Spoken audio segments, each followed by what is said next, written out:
Selamat malam Bapak, Ibu, dan saudara semuanya. Malam hari ini kita kembali bersekutu di dalam persekutuan doa. Mari kita tenang teduh sejenak di hadapan Tuhan.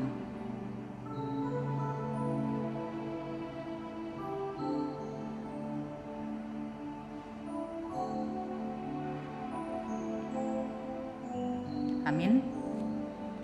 Kita mau mulai dengan pujian besar dan ajaib karyamu.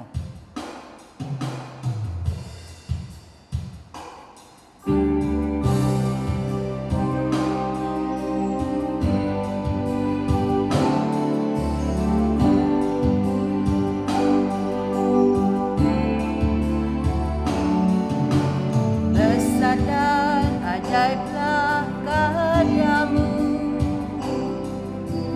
adil dan benarlah jalanmu,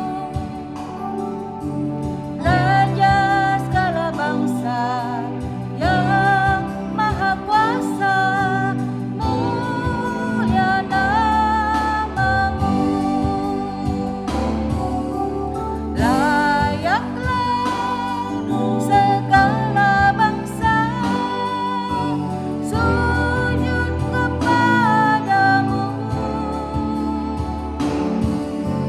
sebab Kau Allah yang kudus, layak disembah.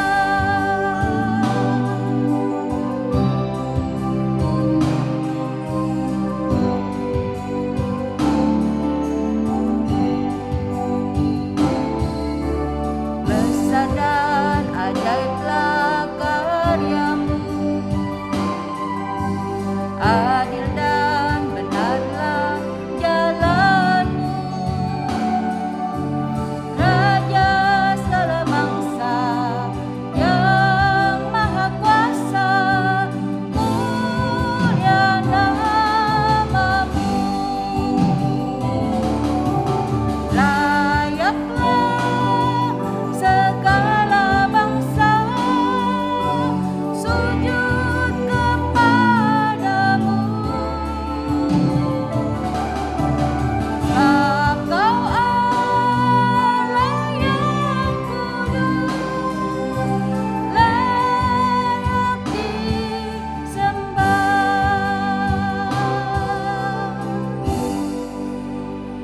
Mari kita berdoa. Bapa dalam surga, terima kasih atas penyertaan-Mu kepada kami dari hari lepas hari ya Bapak.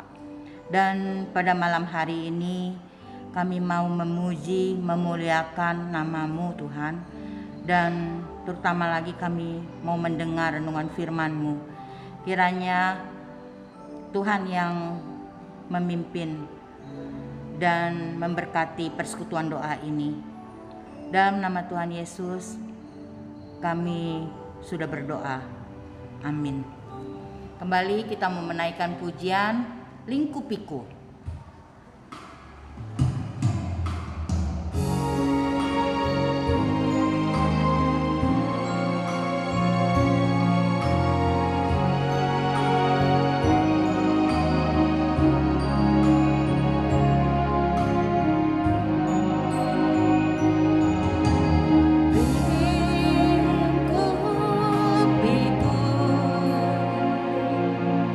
Dengan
Sebelum kita mendengarkan renungan firman Tuhan, mari kita naikkan satu pujian, Ku Rindu Sabdamu.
Mari kita berdoa. Bapa di dalam surga, kami bersyukur dan terima kasih pada malam hari ini sekali lagi kami mau merenungkan kebenaran firman-Mu. Berfirmanlah Tuhan, kami siap mendengar. Hanya di dalam nama Tuhan Yesus kami sudah berdoa. Amin. Bapak Ibu yang dikasihi Tuhan, malam hari ini pembacaan kitab Ayub sudah sampai pada Ayub pasal 26. Kita akan membaca dari ayat pertama sampai 14, demikian bunyi firman Tuhan. Tetapi Ayub menjawab, alangkah baiknya bantuanmu kepada yang tidak kuat dan pertolonganmu kepada lengan yang tidak berdaya. Alangkah baiknya nasihatmu kepada orang yang tidak mempunyai hikmat dan pengertian yang kau ajarkan dengan limpahnya. Atas anjuran siapakah engkau mengucapkan perkataan-perkataan itu, dan gagasan siapakah yang kau nyatakan?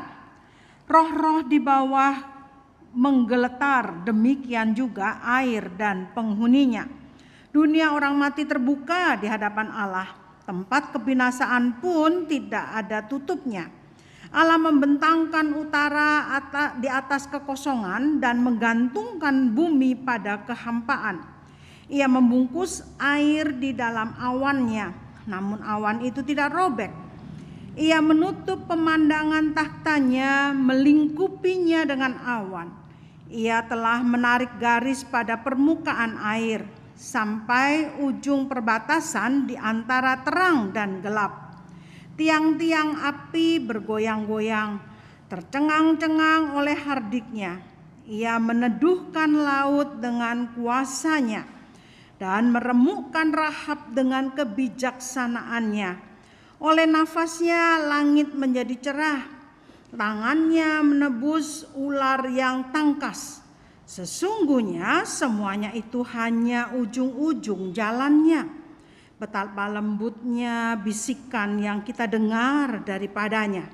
Siapa dapat memahami guntur kuasanya? Demikian jauh pembacaan firman Tuhan. Yang berbahagia adalah kita sekalian yang mendengar, menyimpan dan melakukannya dalam hidup kita. Haleluya. Nah, Bapak Ibu yang dikasih Tuhan, kita akan lihat gambar ini. Ini adalah seorang anak yang berjalan di atas seutas tali di sebuah ketinggian. Nah, anak ini meniti. Ya, kenapa dia bisa begitu berani? Sementara sebetulnya untuk meniti di atas tali ini juga ditawarkan kepada orang-orang yang lain. Tetapi orang lain tidak mau mencoba meniti di atas tali ini. Nah, kita tahu rahasianya karena ternyata anak ini begitu berani karena ada bapaknya yang mendampingi dia, yang mengawal dia. Dia tahu betul ayahnya menjaga dan ayahnya memberikan arahan yang tentunya tidak mencelakakan dia.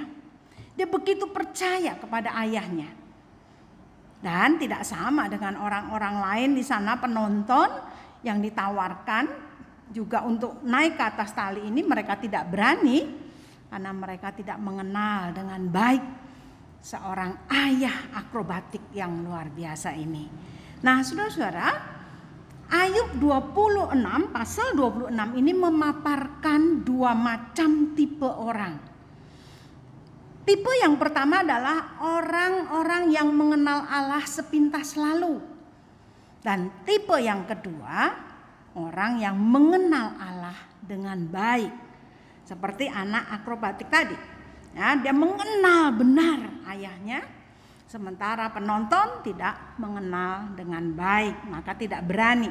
Nah, inilah yang dipaparkan di dalam Ayub pasal 26.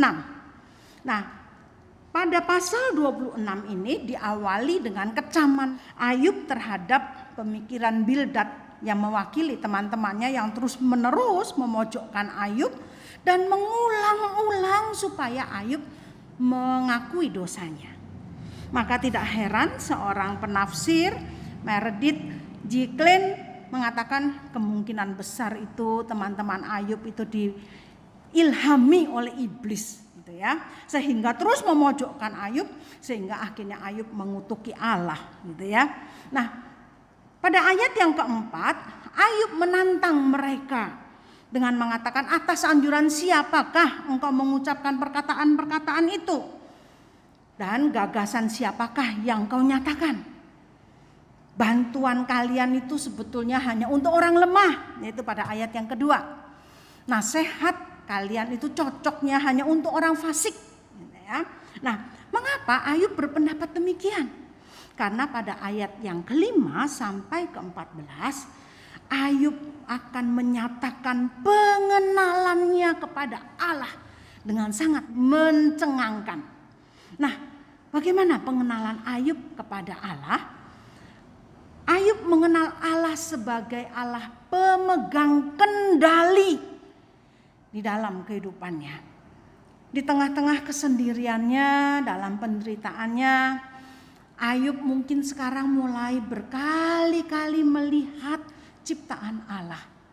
Mungkin dulu gak sempat karena mungkin sibuk dengan pekerjaannya dan sebagainya. Nah, sekarang di tengah kesakitannya mempunyai banyak waktu untuk melihat akan ciptaan Allah. Dan Ayub melihat Allah yang maha kuasa atas segalanya. Maka kalau kita melihat di sana dia paparkan Allah berkuasa di bumi, di atas bumi, sampai makhluk-makhluk surga maupun makhluk-makhluk di bawah bumi pada ayat kelima. Dan melalui ciptaan ini Ayub mencari jawaban di balik dukanya, di balik penderitaannya, tetapi tidak menemukannya. Artinya ciptaan tidak bisa menjawab pergumulan Ayub. Dan hanya Allah lah yang menjawab pergumulan Ayub. Hanya Allah sang pencipta itulah yang memakai ciptaan untuk menyatakan dirinya. Allah menggunakan ciptaan untuk menyatakan siapa dirinya. Yaitu dia pemegang kendali atas segalanya. Maka pada ayat yang ketujuh katakan menggantungkan bumi pada kehampaan. Kalau kita melihat tata surya, maka bumi itu menggantung di tengah kehampaan.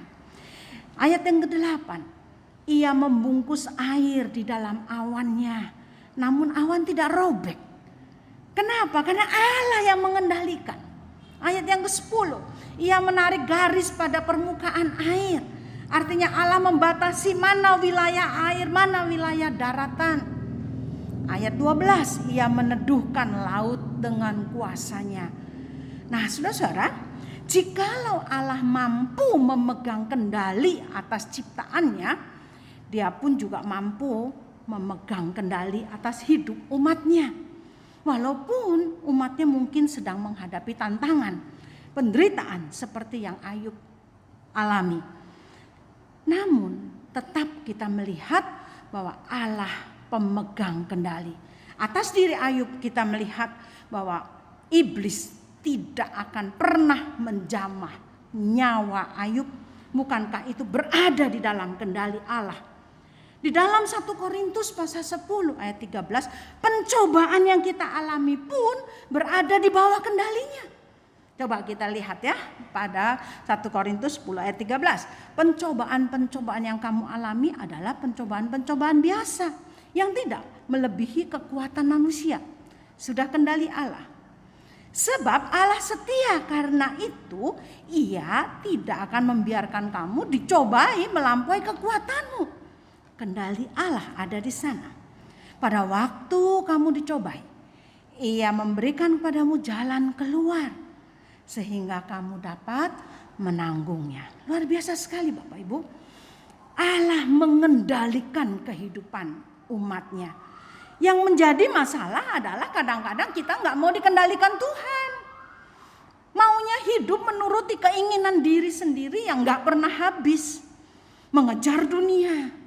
Setelah mengejar dunia, mengejar karir, mengejar harta, lalu memuaskan hidupnya dengan hobi kesukaannya, sehingga tidak ada waktu lagi bersekutu dengan Tuhan.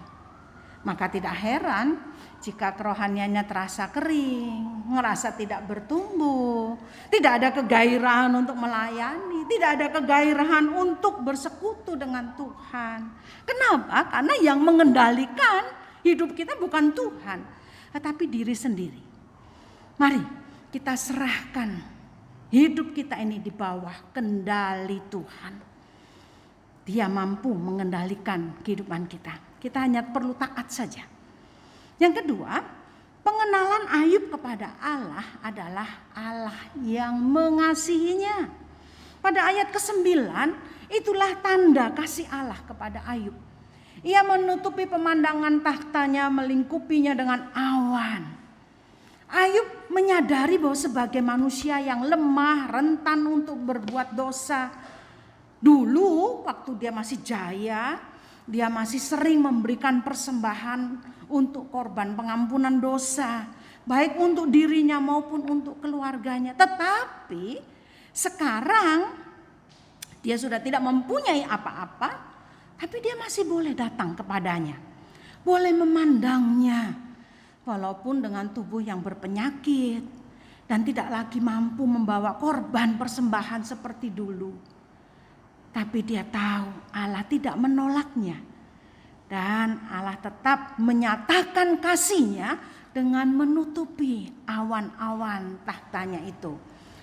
Allah menutupinya dengan awan sehingga Ayub tidak mengalami kebinasaan. Bukankah itu merupakan wujud kasih Allah? Kalau kita melihat mundur ke belakang dari Imamat pasal 16 ayat 13, di sana ada satu peraturan dari Allah sendiri kepada Musa dan Harun. Demikian bunyinya. Kemudian ia harus meletakkan ukupan di atas api yang di hadapan Tuhan, sehingga asap ukupan itu menutupi tutup pendamaian yang di atas hukum Allah, supaya ia jangan mati. Kenapa? Karena Allah adalah Allah yang Maha Kudus. Jadi membawa ukupan yang terus harus mengeluarkan asap yang banyak sehingga menutupi kehadiran Allah. Allah Maha Kudus yang melihatnya pasti binasa karena kita orang berdosa. Nah, saudara yang dikasih Tuhan, kasih Allah juga begitu nyata di dalam kehidupan kita. Kita tidak perlu lagi menggunakan asap-asap untuk berdoa. Karena Allah telah mengutus Kristus sebagai pendamaian bagi kita. Kita bisa berdamai dengan Allah yang Maha Kudus sehingga kita boleh menghampirinya dengan tidak rasa takut. Efesus pasal 3 ayat 12, di dalam Dia kita boleh beroleh keberanian dan jalan masuk kepada Allah. Nah, saudara yang dikasih Tuhan, Ayub menyadari akan kasih Allah yang begitu besar sehingga dia boleh datang pada Allah tanpa kebinasaan. Dan inilah yang memampukan Ayub bertahan untuk tetap taat kepada Allah walaupun dalam penderitaan. Pendamaian Kristus juga seharusnya memacu kita semakin akrab, semakin erat, semakin sungguh-sungguh bersekutu dengan Allah. Dengan senantiasa memiliki kerinduan untuk bersaat teduh, memiliki kerinduan beribadah, memiliki kerinduan ini jam doa. Ini adalah jam doa, aku harus tinggalkan semuanya dan aku harus berdoa. Bukan malah mengabaikannya.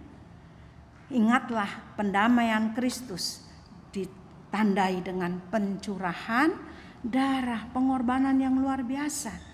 Sehingga harusnya memacu kita semakin cinta Tuhan. Yang ketiga, apa pengenalan Ayub terhadap Allahnya yang sangat mencengangkan kita? Yaitu Allah yang menyapa umatnya. Pada ayat yang ke-14, di sana terdapat betapa lembutnya bisikan yang kita dengar daripadanya.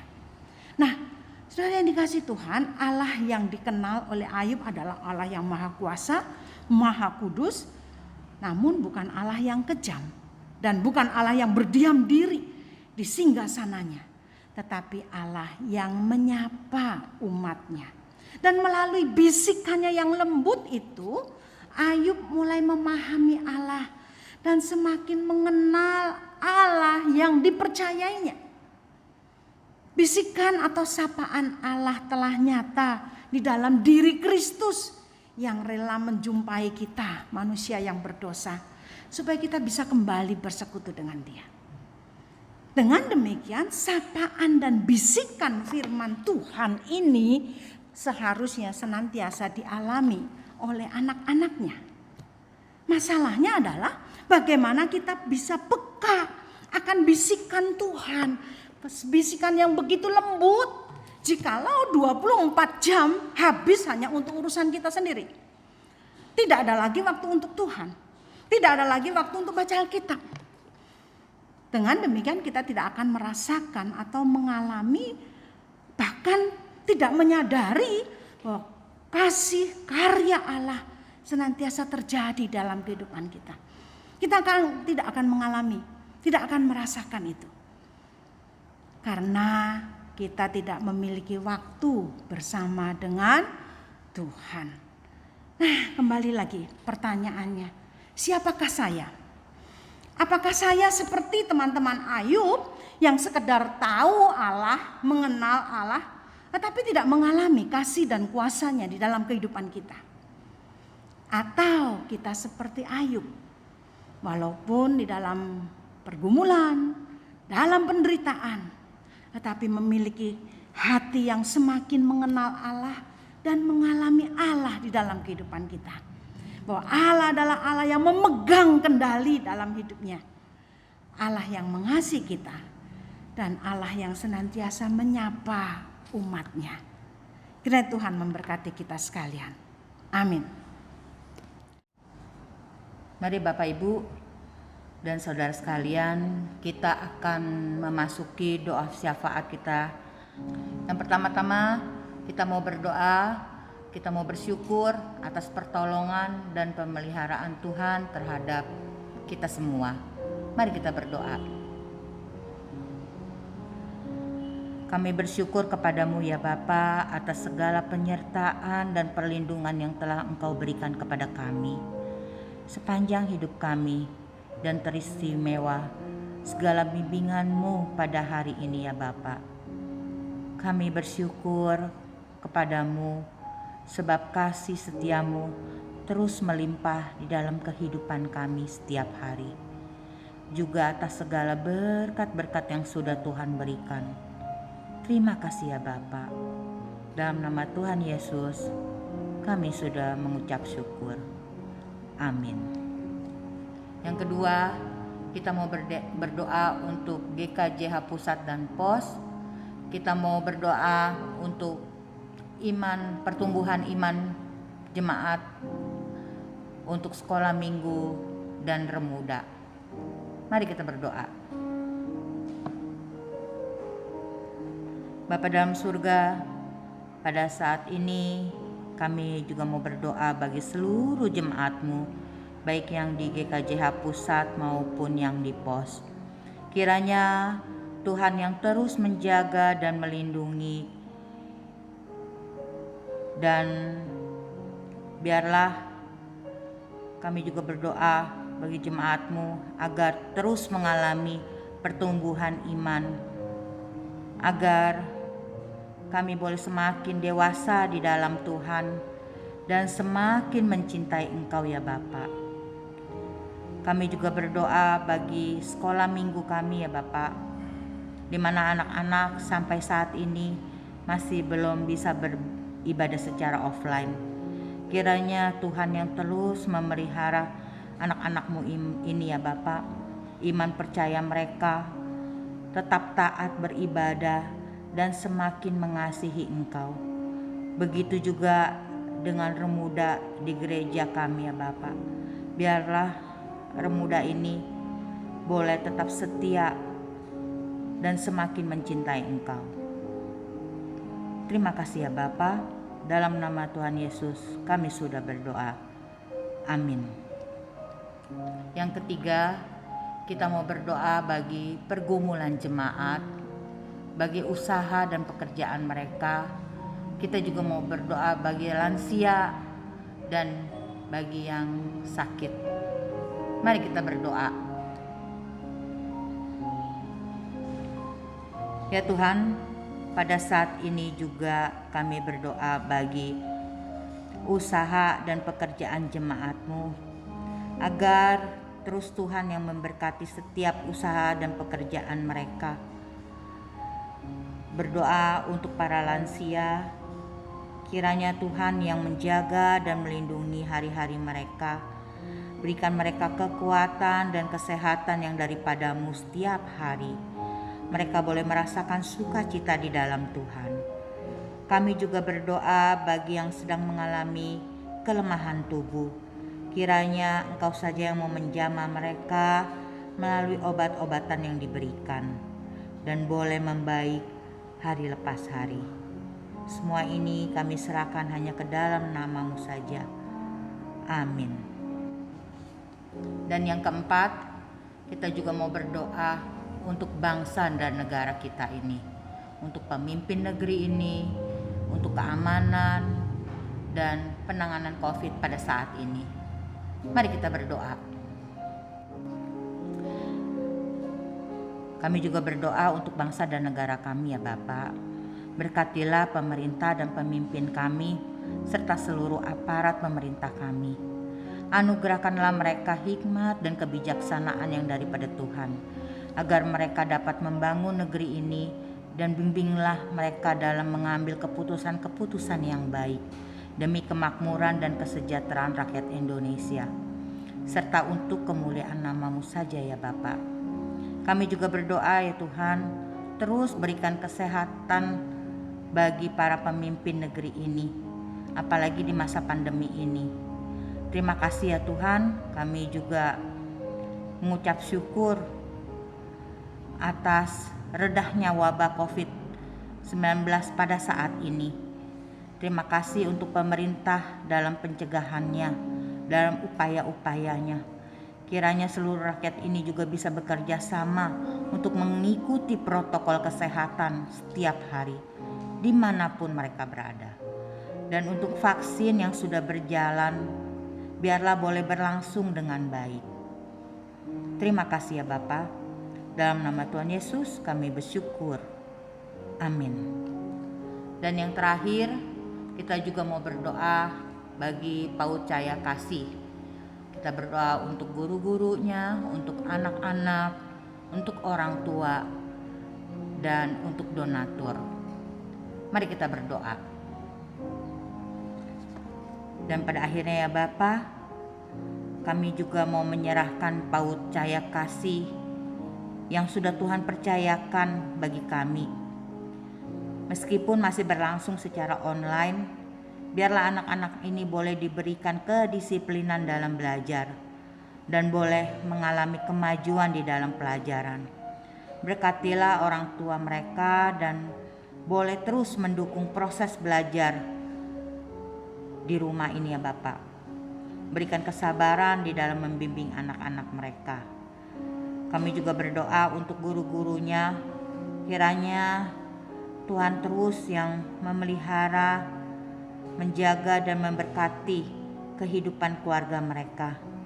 Berikan guru-guru ini hikmat bijaksana dan kekreatifan yang dari Tuhan di dalam mengajar dan membimbing anak-anak ini ya Bapak.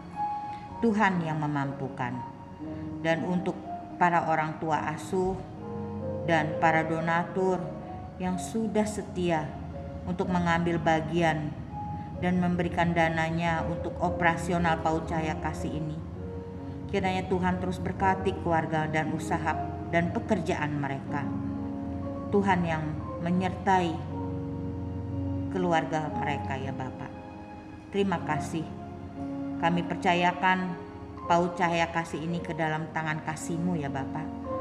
Dalam nama Tuhan Yesus, kami sudah berdoa. Amin. Mari kita akhiri persekutuan doa kita. Bapa di dalam surga, kami bersyukur dan terima kasih Tuhan sudah menolong dan memberkati persekutuan doa kami. Biarlah segala pujian boleh berkenan di hati Tuhan dan firman boleh membekali kami hidup semakin mengenal dan mengalami Engkau. Bapa di surga, kami serahkan malam yang gelap ini ke dalam tangan kasih-Mu. Engkau menolong dan menjaga kami boleh beristirahat melewati malam yang gelap ini dengan selamat. Besok bangun dengan tubuh yang sehat dan segar untuk melanjutkan tugas dan tanggung jawab yang Tuhan masih percayakan kepada kami. Terima kasih Tuhan, kasih setia-Mu yang tidak berkesudahan. Saudara yang dikasih Tuhan, arahkanlah hatimu dan terimalah berkat Tuhan.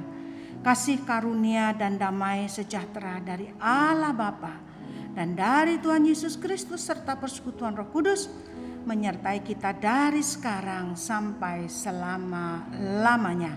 Amin. Bapa, terima kasih. Bapa, terima kasih. Bapa di dalam surga, puji terima kasih.